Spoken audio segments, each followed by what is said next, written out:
नमस्कार, welcome to civil study. मेरा नाम है अंजुम शर्मा। आज बात करेंगे सिविल स्टडी एक्सप्लेनर में इंडिया के टीएफआर के बारे में।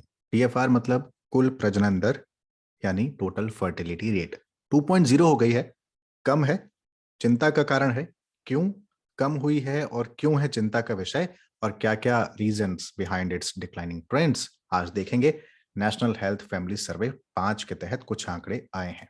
ठीक है, तो पहले सिविल सेली के रिचुअल्स के बारे में बात कर लेते हैं। आप जान रहे हैं, अब तो काफी दिन हो गया है इस चीज को कि सिविल स्टेली के यूट्यूब चैनल पर एक लगातार सिलसिला वीडियोस का जारी है। शुरू होता है एक बर्निंग इशू से, उसके बाद हम ओपेड्स देते हैं आपको, फिर देते हैं करंट अफेयर्स, फिर आता है ये एक्सप्लेनर, और अंत में आते हैं डेली के एमसीक्यूज। 5 वीडियोस डेली आपको मिल रहे हैं, और बीच में मिलेंगे छोटे छोटे शॉर्ट्स टाइप के भी, जिसमें आप 1 मिनट में person in news, place in news, species in news तरह की जानकारियां हासिल करते रहेंगे।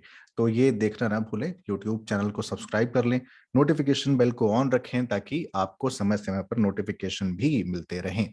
वीकेंड पर वेबिनार देखना ना भूलें, जो कि आपको देगा कॉम्प्रिहेंसिव तैयारी के कुछ गुर सिखाएगा, और टॉपर्स हमारे साथ मौजूद रहेंगे। कैसे निकल सकता है प्रीलिम्स, कैसे लिख सकते हैं मेंस, और कैसे आप इंटरव्यू को कर सकते हैं फेस। शुरुआत करते हैं। TFR, total fertility rate, news में क्यों है? नेशनल फैमिली हेल्थ सर्वे का लेटेस्ट डेटा आया है। नेशनल फैमिली हेल्थ सर्वे 2019 से 21 का डेटा रिलीज किया गया है। डेटा दिखा रहा है कि भाई डिक्लाइनिंग ट्रेंड चल रहा है टोटल फर्टिलिटी रेट का। टोटल फर्टिलिटी रेट क्या होता है? आसान भाषा में ऐसे समझिए कि एक लेडी, एक महिला कितने बच्चों को एवरेज जन्म दे सकती है अपने पूरे जीवन काल में, है ना। तो इस चीज को बोलते हैं कि टोटल फर्टिलिटी रेट कितना है। तो अभी वो 2 पर आ गया है, 2.0, 2.0, है ना। तो simple terms refer to the total number of children born or likely to be born to a woman in her lifetime if she were subject to prevailing rate of age specific fertility in the product population. So TFR of 2.8 children per woman जो है उसको बोलते हैं हम replacement level fertility. कि भाई ये जो है आपकी पीढ़ी को रिप्लेस करने के लिए 2.1 की जरूरत आपको है। अब टीएफआर अगर 2.1 से 0 है, इंडिकेट ये कर रहा है कि अब आप उतने बच्चे पैदा नहीं कर रहे हैं कि आपकी पीढ़ी को अगली पीढ़ी रिप्लेस कर सके, है ना। 2.1, अगर 2.1 बच्चे हो रहे हैं तो जो मेरी पीढ़ी है, आपकी पीढ़ी है, या हमारे माँ बाप की पीढ़ी है, उसको आप रिप्लेस कर सकती है पिछली पीढ़ी, आने वाली पीढ़ी। लेकिन 2.0 है तो 2.1 से कम है, 2.0 है, यानी वो रिप्लेस नहीं कर पाएगी, है ना। वो पीढ़ी रिप्लेस नहीं कर पाएगी क्योंकि उतने बच्चे ही नहीं होंगे कि अगली पीढ़ी को आप रिप्लेस कर सकें। तो रिडक्शन इन पॉपुलेशन होगा। तो ये है इसका पूरा मामला। अब due to sustained family planning, अब ये हुआ क्यों? डिक्लाइनिंग ट्रेंड हमारे सामने आए। हम काफी समय से फैमिली प्लानिंग पर जोर दे रहे हैं। 2.2 एक समय पर हमारी फर्टिलिटी रेट थी, टोटल फर्टिलिटी रेट 2015-16 में, और अब 2.0 तक हम ऑल इंडिया लेवल पर आ चुके हैं। ये देखिए, ये डेटा आपको मैं दिखा रहा हूँ। 2.2 earlier, now 2। Contraceptive prevalence rate बढ़ा है फिलहाल। फैमिली प्लानिंग की नीड्स जो हैं, मतलब अनमेट नीड्स जो हैं, वो कम हुई हैं। Full immunization kind of age in 12 to 23 months वो बढ़ा है, यानी कि एक मोर्टालिटी रेट जो होती है बच्चों की और माओं की, वो कम हुई है। इंस्टीट्यूशंस में अब बर्थ होने लगे हैं, वहां पैदा होने लगे हैं। पहले घरों में बच्चे पैदा हो रहे थे, या तमाम तरह की आपके पास सुविधाएं नहीं थी, इंफ्रास्ट्रक्चर नहीं था। इस वजह से आप मोर्टालिटी रेट आप बढ़ती हुई आपको मिलती थी। स्टंटिंग में कमी आई है, बहुत मामूली कमी है, इसलिए आप इसको ना ना के बराबर इसको कमी, हालांकि इतना कमी भी होना काफी होता है। तो it is a very huge development because of maternal and child health improvement, है ना। टोटल फर्टिलिटी रेट एक समय पर 6 था हमारा 1950s में। आप 50 या 60 या 70 साल के अंतराल पे 2.3, 2.2 और अब 2.0 तक आए हैं। तो ये बड़ी बात तो है, लेकिन कंसर्न का विषय भी है। रीजंस, वुमेन एम्पावरमेंट, महिला सशक्तिकरण हुआ है।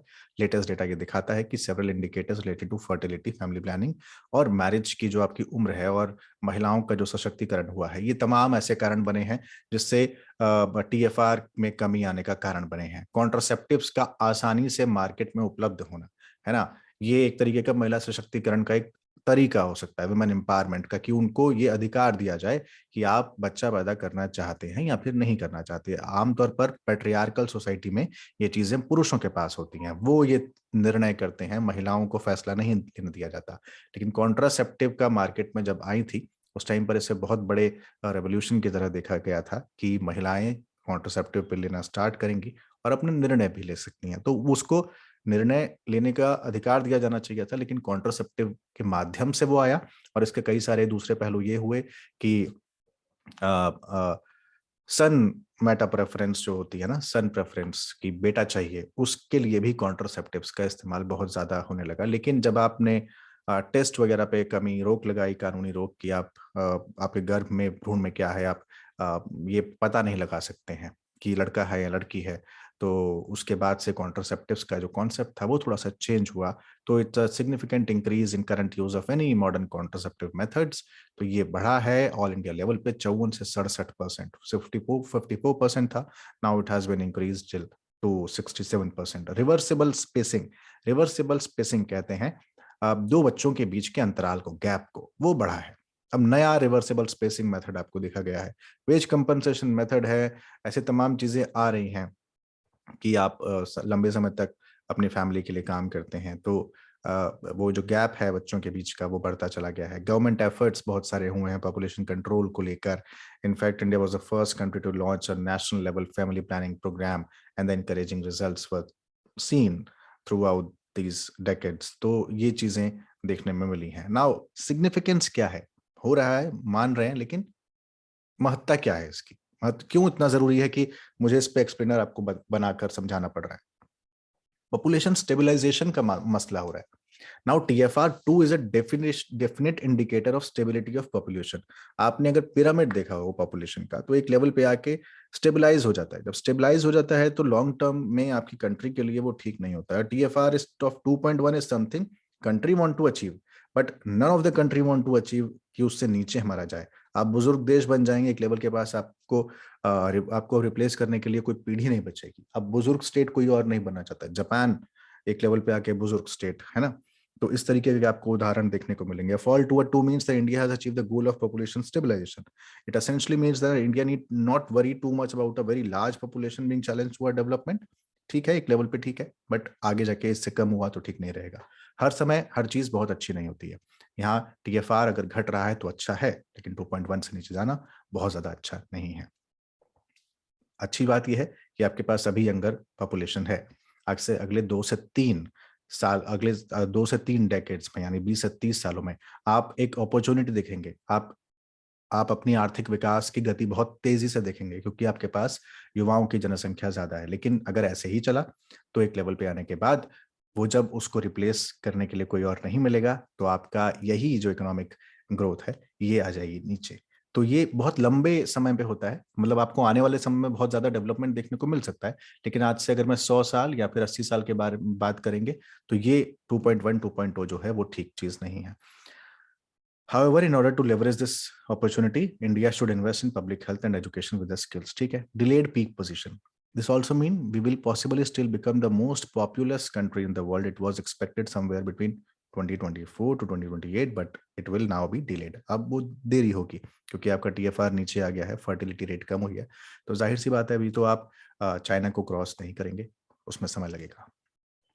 अब ये चिंता का विषय क्यों है? Increasing female sterilization. Female sterilization अब 38 से 36% पहुंच गया है 2015-16 के मुकाबले। The increase in female sterilization shows that a onus of a family planning remains with the women, with men not participating in the process and showing responsibility. समस्या तो है। नाउ डिक्लाइनिंग सेक्स रेशो आपकी घट रही है। हालांकि पिछले दिनों जो आंकड़े आए उसमें ये अच्छी चीज आई कि अब देश में पहली बार ऐसा हुआ है कि फीमेल्स जो हैं मेल से ज्यादा हैं, है ना। तो ह्यूज स्ट्रेस हम लोगों ने डिक्लाइनिंग सेक्स रेशो पर दिया, और उसके बाद हम लोग को इस तरीके के आंकड़े देखने को मिले। कंसर्न ऑफ लोअर TFR 2.1 से नीचे होगा, indicates a generation is not producing enough children. ये मैं कई बार इस चीज को बता चुका हूँ, है ना। तो इसलिए TFR lower than 2, as it is cases in urban areas in India, has own set of problem. अपनी प्रॉब्लम्स हैं कि पॉपुलेशन डिक्लाइन होगा, would lead to an increase in population of old age. आपके यहाँ बुजुर्गों की संख्या बढ़ेगी, युवाओं की संख्या कम होगी एक समय के बाद। वो समय बहुत लंबा है ना। अब वे फॉरवर्ड बिहेवियर चेंज आपको रखना पड़ेगा। गवर्नमेंट को ऐसी टारगेट रखने पड़ेंगे सोशल और बिहेवियर चेंज के, जहां पर फैमिली प्लानिंग में आदमी भी और महिलाएं दोनों बराबर की हिस्सेदारी बने, कोई एक जन इसको हिस्सेदारी को ना निभाए, है ना। एनवायरमेंट प्रोटेक्शन, पॉपुलेशन स्टेबलाइजेशन जब होगी, इसका ये कतई मतलब नहीं है कि India can divert is focus from environmental protection. आपको उसका भी, उन तमाम चीज़ों का भी ध्यान रखना है। और आपको याद यहाँ पर ये रखना है that national family health survey जो 5वां है, ये अब तक का ये जो है मोस्ट कॉम्प्रिहेंसिव सर्वे होता है सोशियो इकोनॉमिक और हेल्थ इंडिकेटर्स का।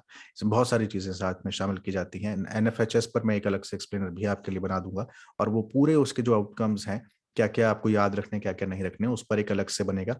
ये टीएफआर पर अलग से बनाना जरूरी था, इसलिए 5 मिनट 6 मिनट में जितना भी होगा इसको हम अलग से बना रहे हैं। एनएफएचएस पर भी हम अलग से एक्सप्लेनर लेते आएंगे। याद ये रखिएगा प्रीलिम्स के लिहाज से कि ये कोई हर साल नहीं होता है, ये इससे पहले कि 5 बार हो चुका है, और ये भी जरूरी नहीं है कि ये 5-5 6-6 साल के अंतराल पर होगा, गैप पर होगा। पहली बार 1992-93 में हुआ था, देन 5-6 साल का गैप लेके 98 में हुआ, देन 2005 में हुआ, उसके बाद 10 साल का गैप लिया गया और 2015-16 में हुआ। देख रहे हैं, 92, 98, 2005, 2015 और अब हुआ है 2019 में, 4 साल के अंतराल पर ही। तो कोई डेफिनेट इसका कोई गैप नहीं है कि इतने सालों के बाद ही होगा, तो याद रखिएगा। अब लोएस्ट फर्टिलिटी रेट आप ये देख लीजिए कहाँ पर है, कहाँ पर नहीं है। मैं आपको ये दिखा रहा हूँ, ये पूरा डेटा आपको याद रखने की जरूरत पड़ेगी। याद रखने की एज इन आपको ट्रेंड्स याद रखने की जरूरत पड़ सकती है। वनडे एग्जाम के लिए जरूरी है कि किस राज्य में सबसे कम फर्टिलिटी रेट है पूरे भारत में, तो 1.4 है जम्मू कश्मीर में। याद रखिएगा, जम्मू कश्मीर सबसे कम है, उसके बाद वेस्ट बंगाल, देन दिल्ली। सबसे ज्यादा कहां पर है? बिहार में। टॉप सॉरी लोअर 5 में बिहार, उत्तर प्रदेश, झारखंड, राजस्थान, मध्य प्रदेश, पूरा हिंदी पट्टी है ना, जो हिंदी स्टेट्स हैं हमारे सारे, बिहार, उत्तर प्रदेश, झारखंड, राजस्थान, मध्य प्रदेश। टॉप में जम्मू कश्मीर, बंगाल, दिल्ली, पंजाब, आंध्र प्रदेश। जितने अपने साउथ के हैं आप उनको देखेंगे, सदर्न स्टेट में सबसे ऊपर आ रहा है इस समय आंध्र प्रदेश। तो केरला अगर हो तो आपको नहीं केरला टिक करना है, याद रखिएगा। आंध्र प्रदेश है, जम्मू कश्मीर सबसे कम है पूरे पूरे देश में, जम्मू कश्मीर। सदर्न में आंध्र प्रदेश। अगर आप यूटीज की बात करेंगे तो दिल्ली आएगा, ठीक है। और वेस्ट बंगाल, सरप्राइजिंगली आपको याद रखना है कि जम्मू कश्मीर के बाद वेस्ट बंगाल है ना। तो ये याद रखिएगा। और सबसे लोएस्ट है बिहार, देन उत्तर प्रदेश, ठीक है। तो ये हुआ आप हमारा आज का एक्सप्लेनर। तो इस तरीके के और भी एक्सप्लेनर्स अगर आपको देखने हो तो आप इस चैनल को और सब्सक्राइब कर लें, और इसके अलावा हमारे और प्रोग्राम्स भी यहाँ पर चलते रहेंगे। थैंक यू सो मच, बहुत ख्याल रखिए। आपका कोई सवाल हो और वन ऑन वन मेंटरिंग के बारे में कुछ जानना चाहते हो, तो आप सवाल के अपना अपना क्वेश्चन जो है वो कमेंट बॉक्स में छोड़ सकते हैं, और एक फॉर्म आपको डिस्क्रिप्शन बॉक्स में दिया है, उसको भर के आप वन ऑन वन मेंटरिंग के रिगार्डिंग जानकारी हासिल कर सकते हैं। ख्याल रखिए, बहुत शुक्रिया।